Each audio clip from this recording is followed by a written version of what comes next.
அடுத்தது நம்ம போவோம். இங்க வந்துட்டு என்ன பண்றாங்க, அந்த பிரதான ஆசாரியர் முன்னாடி எல்லாம் போய் கூட்டு போய் நிக்க வைக்கிறாங்க. பொய் சாட்சி சொல்ல வைக்கிறாங்க ஆண்டவர் மேல. பொய் சாட்சி சொல்றாங்க. ಮುಂದುವರಿಸಿ ಹೋಗೋಣ. ಮಹಾಯಾಜಕರ ಮಧ್ಯದಲ್ಲಿ ಯೇಸು ಸ್ವಾಮಿಯನ್ನ ಹೋಗಿ ನಿಲ್ಲಿಸ್ತಾ ಇದ್ದಾರೆ. ಅಲ್ಲಿ ಸುಳ್ಳು ಸಾಕ್ಷಿಗಳು ಕೂಡ ಸಾಕ್ಷಿ ಹೇಳ್ತಿದ್ದಾರೆ. ஆண்டவர் அமைதியா இருக்கிறாருங்க. ಅಲ್ಲಿ ಯೇಸು ಕ್ರಿಸ್ತನು ಹಂಗೆ ಸಾಂತ್ವನಾಗಿದ್ದಾನೆ. அமைதியா இருக்கிறார் ஆண்டவர். ಅಂತೂ ಹಂಗೆ பதிலே கொடுக்கல. நீ சொல்றது சொல்லுப்பா, என் மேல சொல்றது சொல்லு. பைபிள்ல எழுதப்பட்டதுதான் நடக்கணும் அப்படின்னு ஆண்டவர் சைலண்டா இருக்கிறார். ಆತನು ಮೌನವಾಗಿ ಹಂಗೆ ನಿಂತ್ಕೊಂಡಿದ್ದಾನೆ. ಸತ್ಯವೇದದಲ್ಲಿ ಏನು ಬರೆಯಲ್ಪಟ್ಟಿದೆಯೋ ಅದೇ ನಡೀತಿದೆ ಅಂತೇಳಿ ಮೌನವಾಗಿದ್ದಾನೆ. நம்ம மேல யாராவது பொய் சாட்சி சொன்னா நம்மளுக்கு எப்படி வருது கோவம்? உச்சிக்கு ஏறிரும், மூக்குக்கு ஏறிரும், தலைக்கு ஏறிரும் கோவம். ಹಾಗಾಗಿ ನಮ್ಮ ಬಗ್ಗೆ ಯಾರಾದ್ರೂ ಸುಳ್ಳು ಸಾಕ್ಷಿ ಹೇಳಿದ್ರೆ ಏನಾಗುತ್ತೆ, ಕೋಪ ಮತ್ತೆ ಸಿಟ್ಟೆಲ್ಲ ಹಂಗೆ ಮೂಗ್ ಮೇಲೆ ಇರುತ್ತದೆ, ಸಿಟ್ಟು ತಲೆಗೆ ಇರುತ್ತೆ, ನೆತ್ತಿಗೆ ಇರುತ್ತೆ ಎಲ್ಲ. போனை போட்டு உடனே அவங்களுக்கு 2 வார்த்தை கேட்டுறணும் அவங்கள நம்ம. ಫೋನ್ ಹಾಕ್ಬಿಟ್ಟು ತಕ್ಷಣ 2 ಮಾತು ಕೇಳಲೇ ಬಿಡ್ಬೇಕು ಅವರಿಗೆ. ஆண்டவர் வந்து என்ன பண்றாரு? சைலண்டா இருக்கிறார். ದೇವ್ರು ಏನ್ ಮಾಡ್ತಾನೆ ಅಂದ್ರೆ ಅಲ್ಲಿ ಮೌನವಾಗಿದ್ದಾನೆ. எனக்காக என் தேவன் பரிந்து பேசுவார். ನನಗೋಸ್ಕರ ನನ್ನ ದೇವರು ಮಾತನಾಡ್ತಾನೆ. தேவனுடைய சித்தத்தின் இல்லாமல் எதுவும் என் வாழ்க்கையில நடக்காது. ದೇವರ ಚಿತ್ತವಿಲ್ಲದೆ ನನ್ನ ಜೀವಿತದಲ್ಲಿ ಏನು ಸಂಭವಿಸುವುದಿಲ್ಲ. ஏசாயா 53வது அதிகாரம் 7வது வசனத்துல என்ன போட்டிருக்கு? ಯೆಶಾಯನ ಪ್ರವಾದನೆ ಗ್ರಂಥ 53ನೇ ಅಧ್ಯಾಯದಲ್ಲಿ ಏನು ಹಾಕಲ್ಪಟ್ಟಿದೆ? அவர் நெருக்கப்பட்டும் ஒடுக்கப்பட்டும் இருந்தார், ஆனாலும் தம்முடைய வாயை அவர் திறக்கவில்லை. அவருடைய வாயை அவர் திறக்கவில்லை. அடிக்கப்படும்படி கொண்டு போகப்படுகிற ஒரு ஆட்டுக்குட்டி போலவும் தன்னை மயிர் கத்திருக்கிறவனுக்கு முன்பாக சத்தமிடாதிருக்கிற ஆட்டை போலவும் அவர் தம்முடைய வாயை திறவாதிருந்தார். பாருங்க எப்படி ஒரு படத்தோட காட்சி மாதிரி காட்டுறாங்க. அவங்க வந்து அடிக்கப்படுற ஒரு ஆட்டுக்குட்டியை கூட்டு போகும்போது நீங்க இந்த லாரியில எல்லாம் பாத்திருப்பீங்களா? ஹைவேல போகும்போது லாரியில ஒரு குமிச்சு வச்சிருப்பானுங்க. வெள்ளாடு, செம்மறி ஆடெல்லாம் குமிச்சு வச்சிருக்க. ஒரு லாரியில ஒரு 50-100 ஆடு அப்படியே குமிச்சிருப்போம். ಸೈಲೆಂಟಾ ಉಟ್ಕೊಂಡಿರ್ಕೋ அந்த ಆಡು. ನೋಡಿ, ಆ ವಚನಗಳನ್ನ ಓದ್ಬೇಕಂದ್ರೆ ಅದರ ದೃಶ್ಯವನ್ನ ಕಲ್ಪಿಸಿಕೊಡ್ರಿ.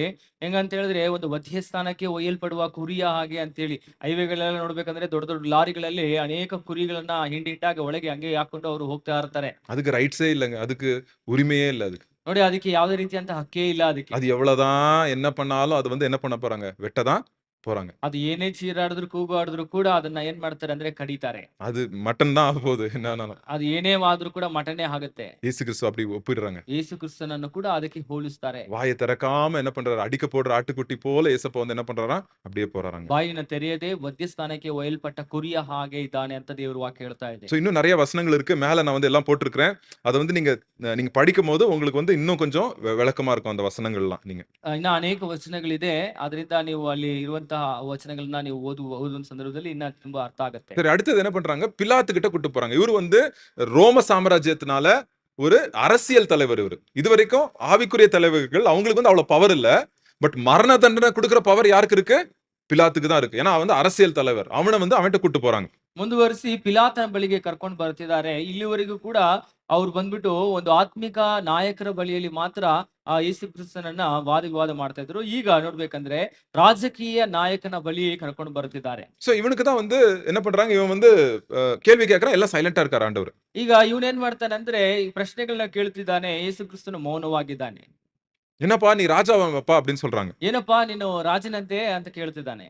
இல்ல, ஆண்டவர் சைலண்டா இருக்கிறார். ಯೇಸು ಕ್ರಿಸ್ತನು ಮೌನವಾಗಿ பொய் சொல்றாங்க. ஏசப்பா பத்தி இவர் வரியே கட்ட மாட்டேங்கிறாரு பொய் சொல்றாங்க. ಸುಳ್ಳು ಹೇಳ್ತಿದ್ದಾರೆ. ಯೇಸು ಕ್ರಿಸ್ತನ ಬಗ್ಗೆ ಈತನ ಬಂದು ಸುಂಕನೇ ಕಟ್ಟೋದಿಲ್ಲ ಅಂತ.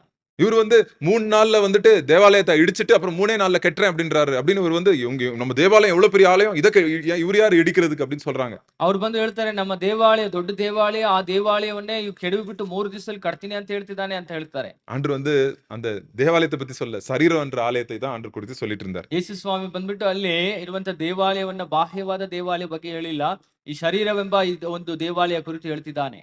அப்போ அவர் சொல்றாரு, என்ன பண்ணிருக்க நீ அப்படின்னு ஆண்டவர் சொல்றாரு. இந்த பிலாத்து வந்து கேக்குறாரு. ಆಗ ಪಿಲಾತನು ಬಂದ್ಬಿಟ್ಟು ಕೇಳ್ತಾನೆ, ಏನ್ ಮಾಡಿದ್ಯಾ ನೀನು ಅಂತ. அப்போ 18வது அதிகாரம் யோவான் 18:36ல இருக்கிற பதில் பாருங்க. ஒரு அருமையான பதில். ஏசப்பா பிலாத்துக்கு என்ன சொல்றாரு? ಯೋಹಾನ್ ಸುವಾರ್ತೆ 18ನೇ ಅಧ್ಯಾಯ 36ನೇ ವಚನದಲ್ಲಿ ಯೇಸು ಕ್ರಿಸ್ತನ ಜವಾಬು ಏನಾಗಿತ್ತು ನೋಡಿ ಪಿಲಾತನಿಗೆ. இயேசு பிரதியுத்தரமாக, என் ராஜ்யம் இவ்வுலகத்திற்குரியதல்ல. என் ராஜ்யம் இந்த உலகத்துக்குரியதல்ல. என் ராஜ்யம் இவ்வுலகத்திற்குரியதானால் நான் யூதரிடத்தில் ஒப்பு கொடுக்கப்படாதபடிக்கு என் ஊழியக்காரர் போராடி இருப்பார்களே. இப்படி இருக்க என் ராஜ்யம் இவ்விடத்திற்குரியதல்ல என்றார். பாருங்க, ஆண்டவர் எவ்வளவு அழகா தெளிவா சொல்லிடுறாரு. ನೋಡಿ, ಎಷ್ಟು ಸುಂದರವಾಗಿ ಯೇಸು ಸ್ವಾಮಿ ಹೇಳ್ತಿದ್ದಾರೆ. இந்த ராஜ்யம், இந்த உலகம் வந்து என்னுடைய, my kingdom is not of this. இந்த உலகத்துக்கு ஏற்ற ராஜ்யம் அல்ல என் ராஜ்யம் அப்படின்னு சொல்றாரு. ಅದನ್ನ ಹೇಳ್ತಿದ್ದಾನೆ, ಈ ಲೋಕಕ್ಕೆ ಸರಿ ಹೋಳುವ ರಾಜ್ಯ ನನ್ನ ರಾಜ್ಯ ಅಲ್ಲ ಅಂತ ಹೇಳ್ತಿದ್ದಾನೆ. The kingdom of God is குடிப்பும் புசிப்பும் அல்ல. தேவனுடைய ராஜ்யம் குடிப்பும் புசிப்பும் அல்ல. அது வந்து என்னது? நீதினாலும் வர்ற சந்தோஷம், பரிசுத்தாவினாலே அந்த the kingdom of God is not eating or drinking, but it's joy and power in the Holy Spirit. பரிசுத்தாவினாலே வர்ற வல்லமை தான் ஆண்டவருடைய ராஜ்யம். ದೇವರ ಉಣ್ಣುವುದು ಕುಡಿಯುವುದು ಮಾತ್ರ ದೇವರ ರಾಜ್ಯವಲ್ಲ, ಪರಿಶುದ್ಧ ಆತ್ಮನಿಂದ ಉಂಟಾಗುವ ಸಂತೋಷವು ಮಾತ್ರ ಹೃದಯ ಆಶೀರ್ವಾದಗಳಾಗಿರ್ತದೆ ಅಂತ So ದೇವರು. இங்க ஆண்டவர் சொல்றாரு, ஏய் நீங்க அப்பா நீங்க எல்லாம் வந்துட்டு நீங்க ரோம சாம்ராஜ்யத்தை கெட்ட பாக்குறீங்க, நீங்க உலகத்துல பெரிய ஆள் ஆகணும்னு பாக்குறீங்க. ஏய் அதுக்கு நான் வரவே இல்லப்பா. என்னுடைய ராஜ்யம் தனி ராஜ்யம்.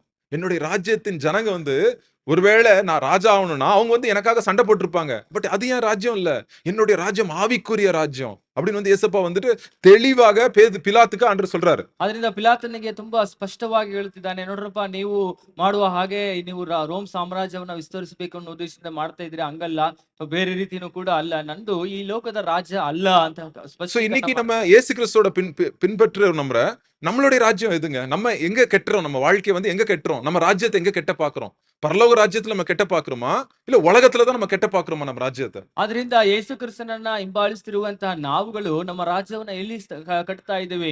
ಪರಲೋಕದಲ್ಲಿ ಕಟ್ತಾ ಇದೀವಾ ಅಥವಾ ಲೋಕದಲ್ಲಿ ಕಟ್ತಾ இந்த ಇದೀವಾ? வசனம் எனக்கு ரொம்ப பேசிச்சு. ஒரு 10 12 வருஷத்துக்கு முன்னாடி இந்த வசனம் எனக்கு ரொம்ப பேசிச்சு. ஒரு 2 மாசம் இதையே தியானம் பண்ணிட்டு இருந்தேன் இந்த வசனத்தை. 10-12 ವರ್ಷದ ಕೆಳಗೆ ಈ ವಚನ ನನಗೆ ತುಂಬಾ ಮಾತಾಡಿತು. ಈ ವಚನವನ್ನು ಕುರಿತು ತುಂಬಾ ನಾನು ಧ್ಯಾನ ಮಾಡ್ತಾ ಇದ್ದೆ. உலக பிரகாரமான ராஜ்யத்துக்கு நம்ம இல்ல. கிறிஸ்தவர்கள் வந்து உலக பிரகாரமான ராஜ்யத்துக்கு ஆண்டு நம்மள அழைக்கலங்க.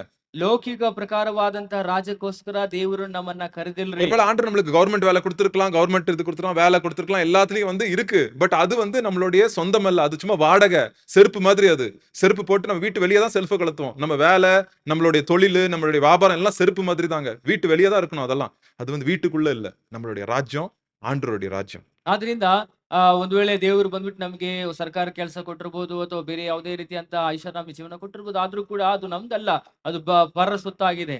ಹಾಗಾಗಿ ದೇವರ ರಾಜ್ಯವೇನೆ ಅದು ಸ್ಥಿರವಾಗಿರುವಂತ ಕಾರ್ಯವಾಗಿದೆ. சோ இங்க வந்து பிலாத்து என்ன பண்றான், உடனே ஏரோதுக்கு அனுப்புறான். இவ கலிலேயக்காரனா, ஏரோதுக்கு அனுப்பு அப்படின்னு ஏரோதுகிட்ட அனுப்புறான். ಪಿಲಾತನ ಏನ್ ಮಾಡ್ತಾನೆ, ಸರಿ ಇವನು ಬಂದ್ಬಿಟ್ಟು ಗಲಿಲಾಯದವನ, ಆಯ್ತು ನೀನು ಬಂದ್ಬಿಟ್ಟು ಹೇರೋದನ ಬಳಿಗೆ ಹೋಗು ಅಂತ ಹೇಳ್ತಿದ್ದಾನೆ. ஏரோது வந்து ரொம்ப கேலி பண்றான். ஏசப்பா வந்து கேலி கிண்டல் பண்றாங்க. 2வது படத்துல நீங்க பாக்குறீங்கல்ல. ಹೆರೋದನ್ ಏನ್ ಮಾಡ್ತಾನೆ ಅಂದ್ರೆ ಯೇಸು ಕ್ರಿಸ್ತನ ಬಂದ್ಬಿಟ್ಟು ಅಲ್ಲಿ ಗೇಲಿ ಮಾಡ್ತಿದ್ದಾನೆ. அவன் வந்து சொல்றான், அற்புதம் ஏதாவது செய்யுங்கப்பா அப்படின்னு சொல்றான் ஏசப்பாவை பார்த்து. ಯೇಸುಪ್ಪನ ನೋಡಿ, ಯೇಸು ಕ್ರಿಸ್ತನ ನೋಡ್ಬಿಟ್ಟು ಏನಾದ್ರು ಒಂದು ಅದ್ಭುತ ಮಾಡು, ಚಮತ್ಕಾರ ಮಾಡು ಅಂತ ಹೇಳ್ತಿದ್ದಾನೆ. அவன் வந்து சொல்றான், சும்மா தேவையில்லாத கேள்விகளை கேட்கிறான். ಅವನು ಬಂದ್ಬಿಟ್ಟು ಸಂಬಂಧವಿಲ್ಲದೆ ಇರುವಂತ ಅನೇಕ ಪ್ರಶ್ನೆಗಳನ್ನ ಕೇಳ್ತಿದ್ದಾನೆ. சோ 23 லூக்கா 23 6ல இருந்து 12 அங்க அது வந்து நீங்க அப்புறம் படிக்கலாம். நீங்க ಲೋಕನ ಸುವಾರ್ತೆ 23ನೇ ಅಧ್ಯಾಯ 6ರಿಂದ ಕೆಲವು ವಚನದಲ್ಲಿ அது நீங்க டைம் இல்ல எனக்கு, நான் முடிச்சிரணும் இன்னும் 10 மினிட்ஸ்ல. பட் அதுவும் கேலி பண்றான். ஆண்டவர் வந்து என்ன பண்றான், அவனுடைய Dress எடுத்து ஏசப்பாக்கு அப்படியே போட்டு விடுறான். அவன் மேல அந்த மஞ்சள் கலர் இது போட்டிருக்கான்ல, அந்த பர்பிள் கலர் Dress, அதை எடுத்து நீதான் ராஜாவாப்பா, இந்தாப்பா போட்டு பாருப்பா அப்படின்னு ஏசப்பா கேலியோட அந்த Dress போட்டு பாக்குறான் ஏசப்பாக்கு. ಅಲ್ಲಿ ಹೆರೋದನ ಏನ್ ಮಾಡ್ತಾನೆ ಅಂದ್ರೆ, ತಾನು ಧರಿಸ್ತಿರುವಂತ ಒಂದು ವಸ್ತ್ರವನ್ನ ಯೇಸು ಕ್ರಿಸ್ತನ ಮೇಲೆ ಹೊಚ್ಬಿಟ್ಟು, ನೀನೇ ರಾಜ ಅಲ್ವಾ, ತಗೋ ನೀನ್ ರಾಜ ಅಂತ ಹೇಳ್ತಿದ್ದಾನೆ. ஆண்டவர் அமைதியா இருக்கிறார். ಯೇಸು ಕ್ರಿಸ್ತನ ಹಂಗೆ பதிலே சொல்லல, ಉತ್ತರನೇ ಕೊಡ್ತಾ அவனுக்கு ಇಲ್ಲ. அற்புதமும் செய்யல. ಅಲ್ಲಿ ಅದ್ಭುತವನ್ನು ಕೂಡ ಮಾಡ್ಲಿ. ஏன் அற்புதம் செய்யணும் அவனுக்கு? ಯಾಕೆ ಅದ್ಭುತ ಮಾಡ್ಬೇಕು ಅವನಿಗೆ? அவன் கேலி பண்றான், ஆண்டவர் வந்து தூசிக்கிறான். அவன்கிட்ட ஏன் அற்புதம் நடக்கணும் அங்க? ಅವನು ಗೇಲಿ ಮಾಡ್ತಿದ್ದಾನೆ, ದೇವ್ರನ್ನ ಬಂದ್ಬಿಟ್ಟು ದೂಷಿಸ್ತಾ ಇದ್ದಾನೆ, ಯಾಕೆ ಅವನಿಗೆ ಅದ್ಭುತ ಮಾಡ್ಬೇಕು? சோ அதனால ஆண்டவர் வந்து அங்க இருந்து அவங்கள கேலி பண்ணாலும் கூட அவன் வந்து ஆண்டவர் வந்து அவன்கிட்ட வந்து கோவப்படாம திருப்பி பிலாத்து கிட்ட கூட்டு வராங்க. ಅದರಿಂದ ಯೇಸು ಕ್ರಿಸ್ತನು ಬಂದ್ಬಿಟ್ಟು ಅಲ್ಲಿ ಕೋಪ ಪಡದೆ ಏನ್ ಮಾಡ್ತಾನೆ ಅಂದ್ರೆ, ತಿರುಗಿ